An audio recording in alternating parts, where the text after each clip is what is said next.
pagka na-construct na at natapos yan, bale hindi na kami magpapangka patawid papuntang bayan.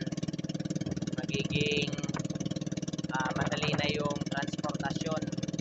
Unang-una sa mga residente, magiging mabilis yung transportasyon ng pagkain ng mga lalo-lalo na din sa mga estudyante.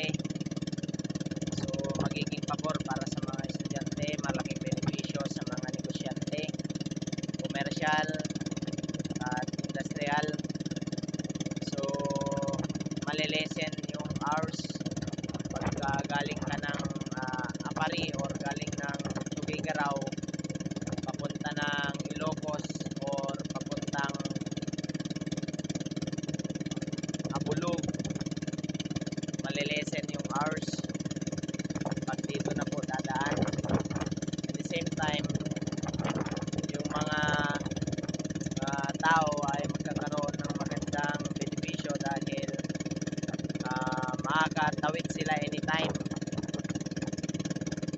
sa papuntang bayan, makabili ng